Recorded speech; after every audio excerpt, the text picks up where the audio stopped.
The faster we're falling, we're stopping in circles, we're running in circles again.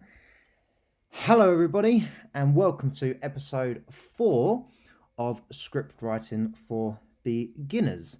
Thank you very much, to everyone who's viewed the recent videos and subscribed and liked and all that YouTube malarkey. In today's episode, I did put a poll out there to see what script I should focus on for the opening page or pages. It was a toss-up between American Pie and Superbad, and lo and behold, they got voted equally at 50-50 split. So I thought, well, why not combine both? You know, everyone likes the sound of my voice. I like the sound of my voice. So why not let's focus on both. Both are very, very good scripts. Both are brilliant films, and I really think they capture a certain genre, and they definitely laid the foundations for UK television. Obviously, if you look at the similarities between American Pie and Superbad, and then look at what the In-Betweeners did, spinning that kind of American genre of the high school teenagers, a little bit odd, a little bit don't really fit into their kind of schooling system, the outcasts as such. You look at how the In-Betweeners, you know, the clues in the title of In-Betweeners, it's pretty much like for like. And character archetypes, which is basically a stereotype of character. American Pie and Superbad and In-Betweeners have characters that you can visualize in both. However, in saying that, it's one of these genres where you can have pretty poor attempts to capture this kind of coming of age, not necessarily American focused, but coming of age, angst, dealing with virginity, you know, house parties, all that kind of stuff. The American In-Betweeners, when that was written, that got absolutely slated, because it just said it was, rather than trying to use American humor, it kind of tried to keep the same British humor as In-Betweeners, but set it in America. And without going into too much depth and obviously debate, you know, there are arguments to suggest that American humor and English humor or British humor can't transfer over. There's been some examples where it can, but clearly the American In-Betweeners didn't manage to succeed in this. However, American Pie and Superbad were both brilliant at doing what they did best, essentially. So we're going to start with American Pie first, and can you believe it was written in 1998, which is, how old was I? I must have been like 5, so I probably didn't watch it when I was 5 years old. So what I want to do in this episode is focus on, again, page layout of both. Are there any differences? Are there any similarities? What is summed up in page 1 on both? Do we learn anything about the character? Do we learn what the plot could be about? I did ask a question on Instagram. I said, what are the similarities between the opening page of American Pie and Superbad? And some of you kind of were close. You sort of said, well, they both open on the main characters, which, you know, as a film should do. But specifically, they both open on, both films open on the main characters, so you're correct, talking or doing something related to sex, but in a very immature and naive way. We'll get into that, and why I think that was done in both films is to set up the fact that these characters aren't your popular kids. They're virgins in both films, and they're kind of the awkward characters. Whether or not Superbad took any inspiration from American Pie, I do not know. But, you know, there are going to be obvious links. So let's get cracking, shall we? Scroll down. Right. Interestingly here, there's no interior. There's no fade in. Fade in is it doesn't have to be there. Some people like it because it's more of an aesthetic. I like to write it in because it just sets you up nicely. They haven't put any scene numbers or page numbers. Maybe I'll tell a lie. They've got page number 2. Tell a lie. Because it's the first page, you don't necessarily need a page number. Right, interior, Jim's bedroom, night. Pan across, so this is a camera direction. Pan across details in the bedroom, we see discarded shirts, pants, socks, and hair. So very, very quickly done. You don't have to describe what the shirt looks like, what the pants look like, what the socks look like. We just want to scan over it and get across that this is a messy bedroom. Porno channel chick voiceover. Oh yeah, oh baby, I won't do an accent. Oh yeah, baby, oh yeah, you're so good. Jim off screen. We haven't seen him yet. We know Jim is in the room as the reader because it's in his bedroom, and we know that this is she's like a virtual woman on TV. One, because it says channel, meaning she's on television, and voiceover, so she's not physically in the room. Yeah, I'm the best, baby. Now again, kind of contradictory because he says, yeah, I'm the best, baby. Now, we know Jim's character, he isn't the best, he's far from it, but because he's obviously getting in the mood, he's going to say that he is. Now we see a TV, but the picture isn't clear, or more appropriately, the picture is scrambled, which implies he shouldn't be watching it. It's it's a dodgy channel, he probably hasn't got permission to watch it, he's watching it illegally because he doesn't want his parents to find out. It phases in and out, bar scroll across it, and we get an occasional glimpses of what looks like, oh, that was a tits. You know, he's stuttering, he's muttering and stuttering. Again, showing you that he's not actually this cocky guy. He's just said, yeah, I'm the best. And then hang on a minute, he's getting excited just because he's seen one of these, you know. As most high schools guys know, but well for you, it's possible to watch the paid channels while they're scrambled. You just need a decent imagination to fill in the rest of the picture. Now, this is interesting. Excuse me. This I've never really come across, if you pardon the pun, in scripts as such. It's a little bit of is that a sip of coffee? It's a little bit of information which is, I would say, it almost tries to relate to the reader as such, because as most high schools guys know, now being a UK reader, I'm not, high school, secondary school, and it's possible to watch the channels while they're scrambled. Even though the reader themselves may have never had any experience of doing this, they let's say 90% of the time they have, it just creates this is what the aura of the film is trying to capture. It's trying to capture that it's of its time. It's of an era where this thing was going on. And so I think this is almost like a nod to whoever's reading it, almost like you know what I'm talking about? Yeah. And then the reader might go, oh, yeah, I remember doing that, or I remember my cousin telling me how to do it. It kind of lets you in on like a little personal relationship with the writer. We pull back to see Jim, 17, short, horny. Doesn't really give a surname, which is uncommon, not essential, because we could find out his surname later.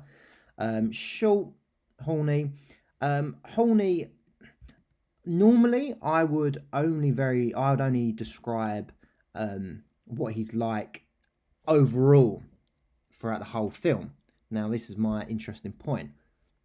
So, if normally you could say Jim, 17, short, aggressive, because his aggression is going to carry on throughout the whole film, if you get what I'm trying to say.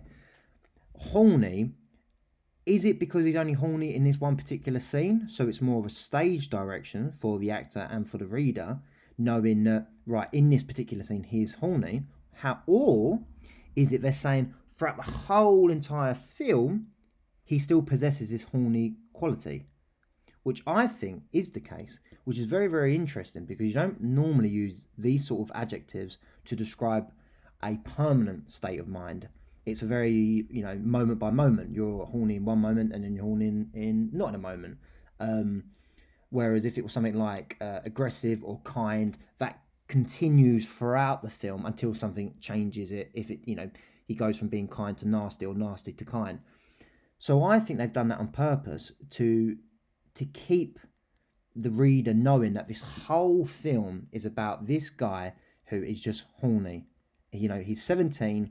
He's clearly naive and new to it. I'm the best. Then he says that. He hasn't got the right porn channels. He's a bit nervous of how to do it. He kind of breaks the law.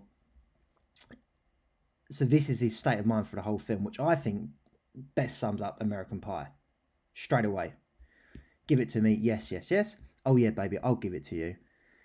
Jim is physically involved with the scrambled babe. Again, it's basically trying to say what he's doing, physically.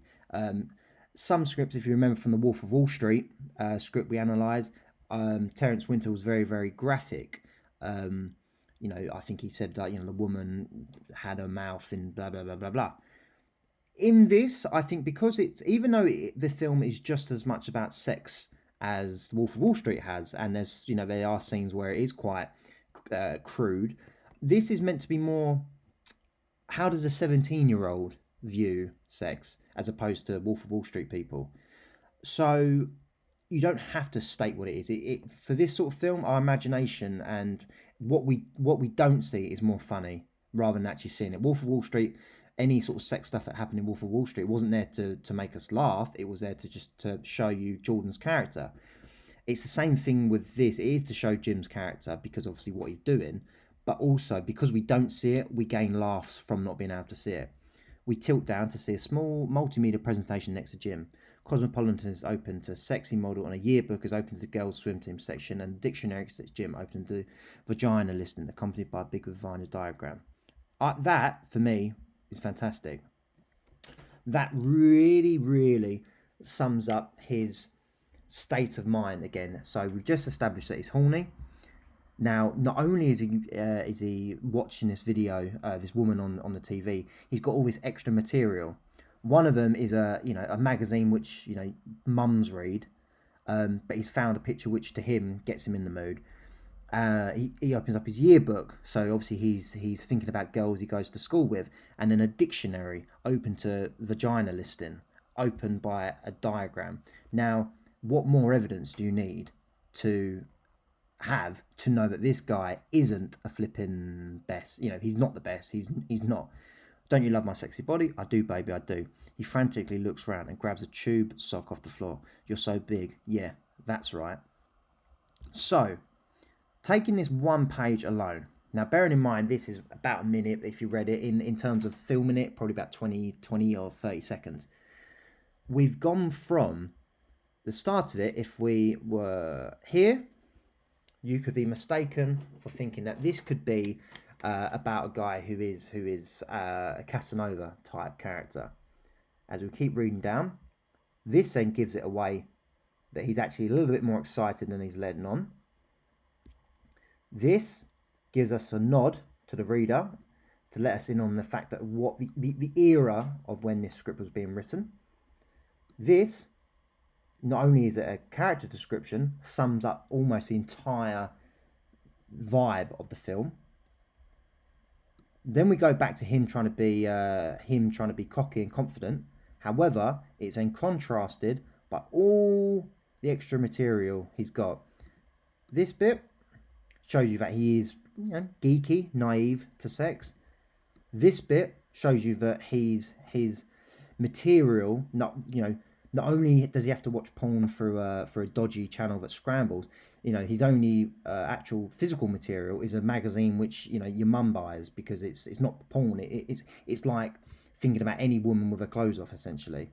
And then the yearbook again shows you that he's in high school, so naturally this film is going to be about who in the high school book yearbook does he find hot and attractive. Does this play a part in the film? We don't know. I think it obviously does, with his other friends. Then we have a little bit more. I do, baby, I do. He frantically looks around and grabs a tube sock off the floor. Now this just kind of adds to the crudeness of it. It makes it funnier. You're so big. Yeah, that's right. Now earlier, I said about how American Pie paved the way for the Inbetweeners. Now this scene is very, very similar to Inbetweeners, where Jay is on the laptop and getting his hand, sitting on his hand to make it go dead, gets pins and needles, and then can't get the laptop screen down.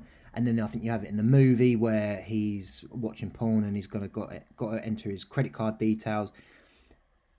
All these scenes which focuses on a guy or a girl, but in this situation, a guy experimenting with the early stages of being a teenager and what that means. They always should end up in disaster, because this is the genre. We know, um, first of all, reading this, we know it's American aura.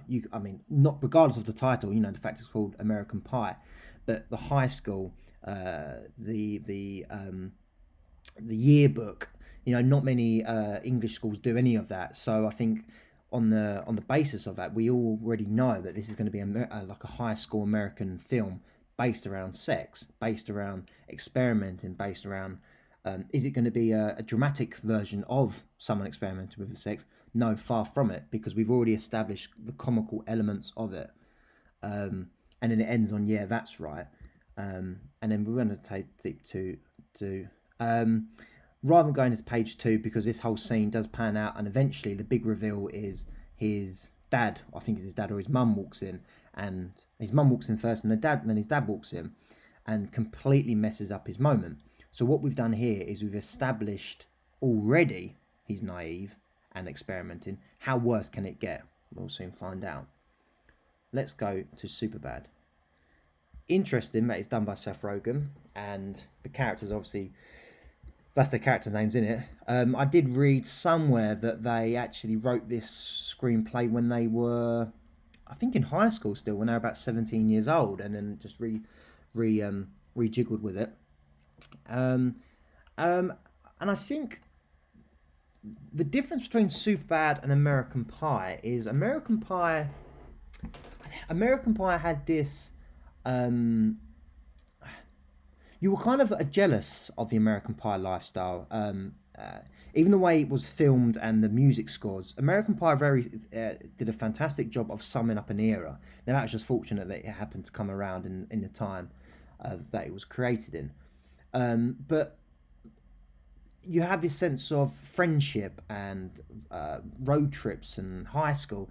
Superbad is more of, I guess, a realistic version of American Pie. You had extreme characters of. You got Stifler, and you got the guy who sleeps with Stifler's mum, and They're very over the top versions of. Even though they're quite realistic, they're still heightened versions of. Superbad is a very drier version of American Pie. The laughs that come from Superbad, they're not so much crude, and how would I describe it? Like fart gags, that kind of humor. It's not really that sense. Superbad, you more find it funny because these two characters, unlike American Pie, where the characters they aren't the most popular, but they kind of aren't aware of it. They kind of happy being it. They're kind of happy being who they are. In Superbad, especially Jonah Hill's character, he's not happy being who he is. He wants to be the popular guy, which is why he offers to buy the alcohol. And so going on from the first page alone, what can we establish? Let's have a look, shall we? 2006. A little blank page here. This is interesting, and I do remember that visually. If everyone can picture the title credits, you've got this kind of like James Bond-esque silhouette type thing going on.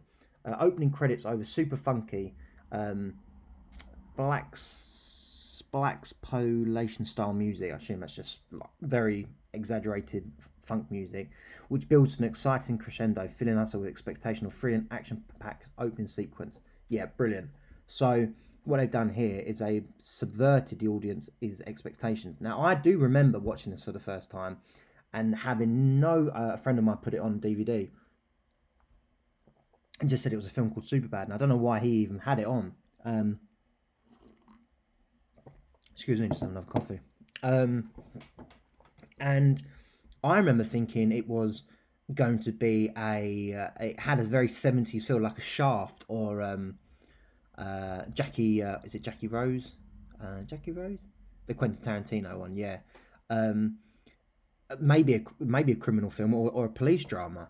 Um, so it definitely did a great job, and I think what was good about that is the to write something in telling the reader how they should feel is kind of risky, because if it doesn't pay off, then obviously when it's being filmed, that is, then obviously you as the audience are going to go, well, what's the point of that? Now you could argue I didn't watch Superbad and go, what was the point of that title? I just found it an interesting title sequence, but because I wrote it because they included it here, means that the writers must have really wanted us to have this feeling of expectation of what we're going to get, which I think did deliver. I don't know necessarily if it worked on the level of the a massive contrast, because instead we get interior Seth's car morning. Seth, 17, same age as Jim in American Pie, a bit heavy set. In the midst of a sad attempt at growing a goatee and clearly a terrible driver, cruises along fiddling with the CD player. He pulls out his cell and dials. Quick thing, again, we know it's America because cell phone. Bit heavy set in the midst of a sad attempt at growing a goatee. Now, already,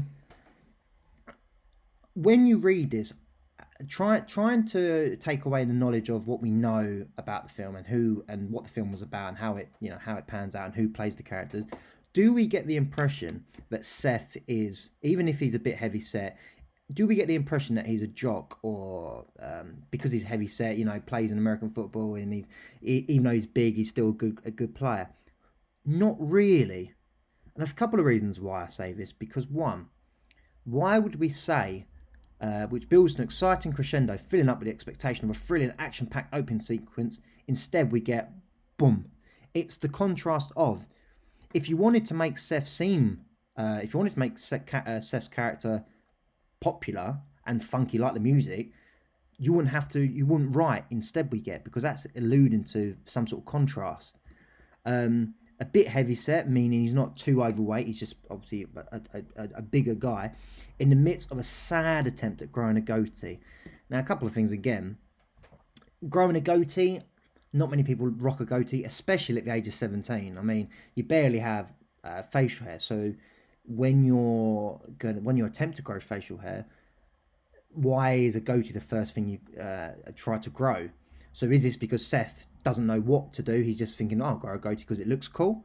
And the fact is that even if it was the case, it's a sad attempt. It's not even a thick goatee. It's probably very puby, as we say in the UK, a very puby attempt of a goatee, and clearly a terrible driver. So he hasn't got anything going for him. Not only is he a bit heavy set, he's growing a terrible goatee, he's not a very good driver. Cruises along fiddling with the CD player. Now again, he's clearly a terrible driver, so what's the one thing you shouldn't do if you're not a very good driver? Is fiddle with the CD player. Has no regard for safety in that sense. He he pulls out his cells and dial. And I think in America you are allowed to be on the phone whilst driving. But these things here show you that he doesn't have any responsibility. He doesn't care about other people, which does play out in the film. Does he care that he's a terrible driver? No, because he's fiddling with the CD player and pulls out his phone and dials. Seth, yo. Again, it's America. Not many English people say yo. Intercut with interior, Evan's house, kitchen, continuous. This means it's happened simultaneously with Seth's driving, and we intercut it with, so it just goes. And I think intercut means split screen as such. Again, remember on one of the first episode, I think it was, discussing when you're in a car, if it's interior or exterior. They've decided to do interior because he's physically inside the car, even though the car's outside and driving.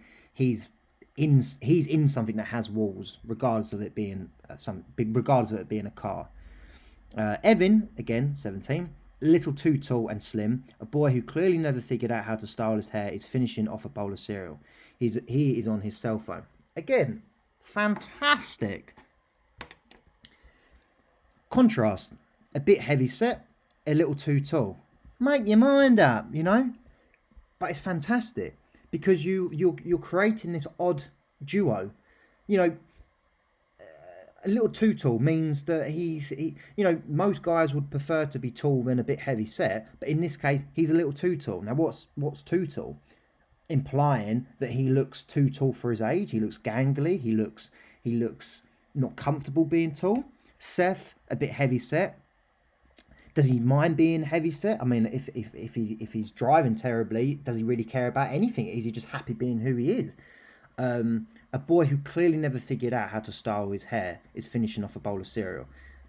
This is very similar to, again, what's his character in between as Simon. You know, everyone comments on his hair. Something about hair when writing. Now, remember in episode 1, I stated whenever I write characters, I normally write something about their hair. Because hair, for some reason, can describe your characters. The stereotype of fat, bald. It's right. Well, is it fat, bald? Does it mean that he's unhealthy? Now, obviously, you could say fat, bald, and he turns out to be, I don't know, a rugby player, a prop who is healthy but just fat and bald. But then he wouldn't be fat; he'd be muscular and bald. So there we go. Choose your words carefully. Muscular and bald creates a completely different image to say fat and bald. Tall,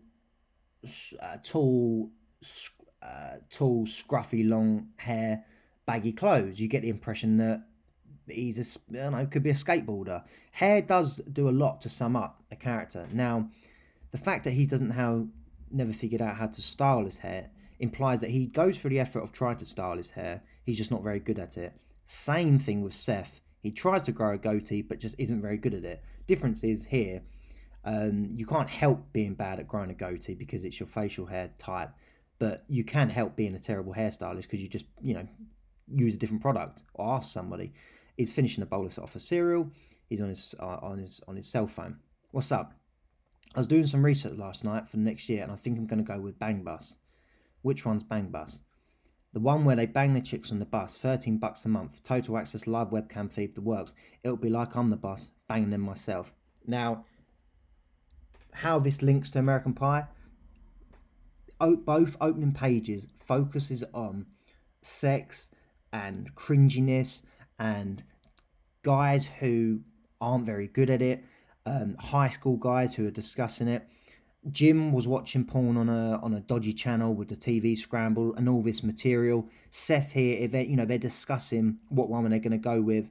For $13, he gets all this access, live webcam. They're so obsessed by sex and porn. That's where the comedy lies from.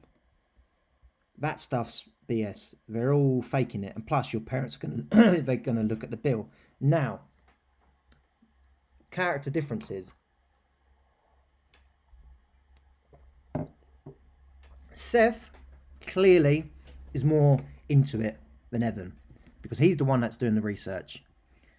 He says, I'm going to go with Bang Bus. Evan doesn't say, oh yeah, I agree, good call. He says, which one's Bang Bus?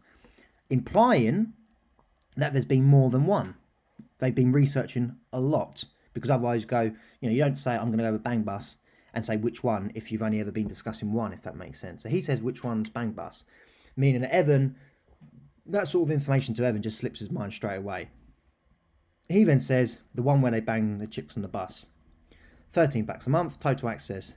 He knows all the details. He's willing to spend $13 a month, bearing in mind they're 17 years old. How are they going to get paid for that? We know that because he's going to look at the bill. So Seth is willing to risk having it on the family bill in order to watch it. He's a lot more invested both financially and mentally in trying to get this porn subscription. Evan being a bit more of the realist, saying that stuff's BS. They're all faking it. And plus your parents are going to look at the bill. Now bearing in mind both of these guys are just as geeky as one another talking about sex. How does Evan know they're all faking it? Is he being the realist one because Evan's like, come on. It's almost like Evan is almost acting more knowledgeable That stuff's BS. They're all faking it. And plus, your parents are going to look at the bill. It's like Seth comes up with this rogue plan and Evan has to try to bring him back down to reality. Seth, it shows up under a different name. There we go. Knowledgeable. You think, oh, touche, he knows. Beat, which basically means a moment's pause, I hope. Meaning, I'm not actually too sure. Bang bus. Now, if we crept into another page too quickly, that wouldn't look good. Maybe I should just pick the one with the least dirty sounding name. Weapons of mass destruction's out then. Now, great little line to end that little scene, and then pulls up in front of the house. So we know that they're friendly, and we know that Seth then picks him up. So in this one page, focusing on Superbad first, and I'll link them. We've established that this is about two friends discussing sex. They're in high school. You don't necessarily know what the storyline's going to be. We know that it's obviously about them trying to get to this house party, and the same thing with American Pie. It's no real. It's about them trying to lose their virginity before prom night. I think I haven't seen it for a while. I think that's the idea. But both set up the fact that this is about a male viewpoint on sex, and in the high school situation, and they're young, so we can excuse the language. We can excuse their viewpoint on the world and women and that sort of sex industry because of their age. Looking at both lines, both scripts end on something. They're still talking about it. So for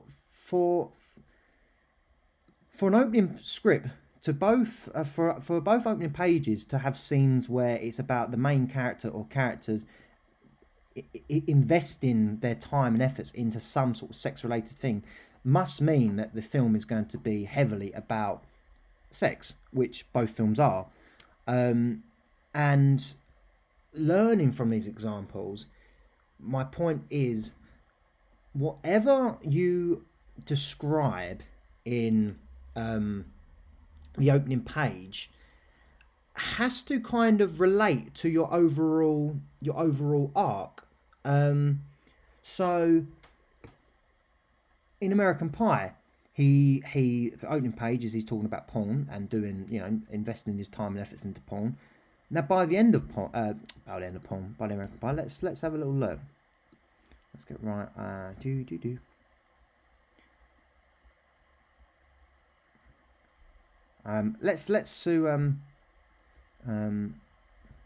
Yeah, look. I think this is how it ends, but look,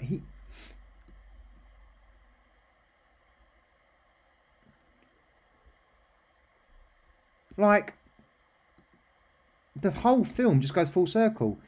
Talks about porn and watching sex, and he has sex, but this time he actually has physical sex, and he's with an actual woman and not a woman on the TV.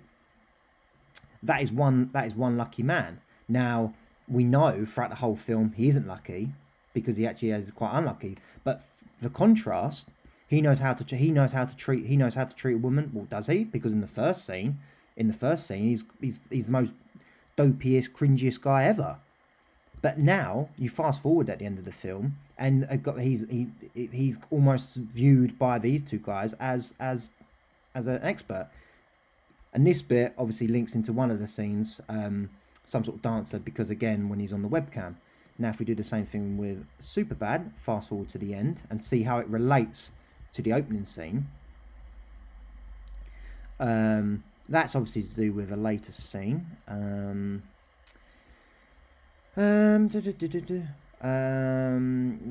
have a look, see where we are. We need Seth and they're still friends. Maybe we can go eat after. Sweet. So Evan and Helen hook up. Seth, I'll call you later. Yeah, man, have a good one. Come on, Seth, let's go.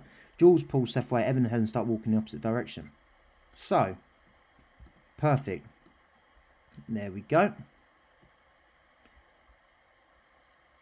So, the start of the film, you have these two characters who are inseparable. They're discussing what porn subscription to apply for. By the end of the film, after their journeys, they look back and give each other a small and yet emotionally charged wave. A slow, gut-wrenching song starts to play. They look as though they're never going to see each other again. As Joel walks into Mason's Helen, descend and escalate, the music swells to a mind-effingly awesome crescendo, and we humbly fade to black. So, this relates to the music scene at the start. It's almost ending quite dramatically. So these guys' adventures of manhood as such was life changing for them. But also it's quite comical. You have this whole film about them trying to lose their virginity and go to house parties, and yet they're emotionally charged ways. But they're going to see each other the next day. Obviously, they're going to go to different universities. And you focus that on the opening page, where they're kind of inseparable. The fact that Seth picks up Evan from to take him to school, and they're discussing the. So either find a contrast to your opening to your end scene, or find a similarity. In American Pie, you have a similarity but they're both including some sort of sex. But he goes from being not very good to good, or getting not having a woman to having a woman. In Superbad, it goes from two guys who are inseparable, talking about subscriptions and talking about women, like virtual women's, and all they see women as are like webcam. They've never spoken to a real life woman. You fast forward to the end of it, they're still friends, but their focus isn't on one another anymore. It's on their possible girlfriends who they've met throughout their journey.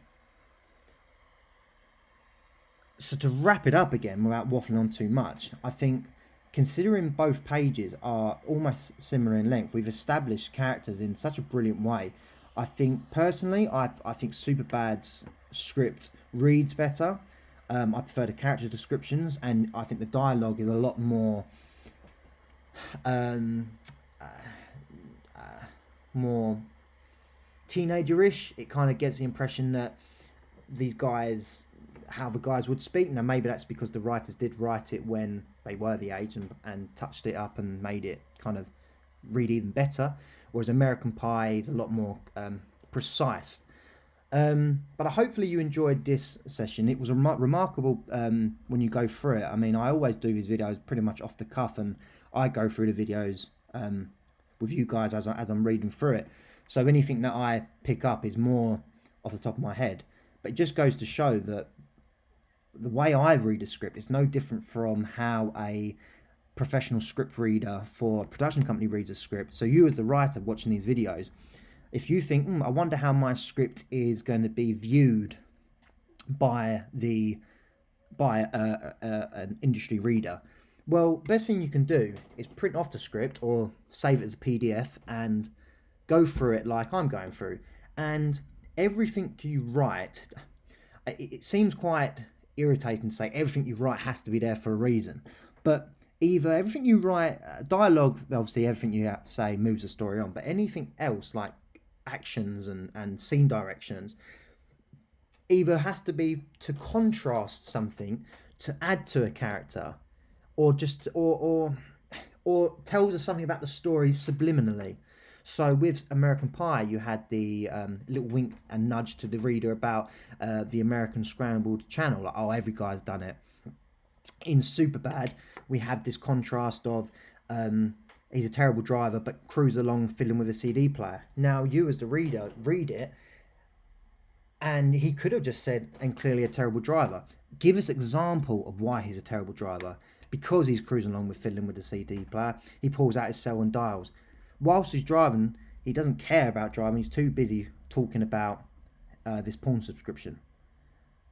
So hopefully you enjoyed that episode. I mean, it probably was a lesson. In next week's episode, which is episode 5, can you believe it? I'm going to be focusing on characters' wants and needs, which is very, very fascinating. The difference when you create your main character, your protagonist, and it can also apply for your villain, your antagonist. Your character's wants and needs are, you'd almost think they're the same thing, but they are normally completely different. What a character wants to achieve is something normally different from what he actually needs, but he gets one by chasing the other, if that makes sense. And if it doesn't make sense, well, next week I'm hoping it would be slightly cleared up by them. So thank you very much for listening to this episode. Like, subscribe, because I think I've only got about 7 subscribers. So if I can get to 15 subscribers, that'd be amazing. And I'll see you next Wednesday. Smashing.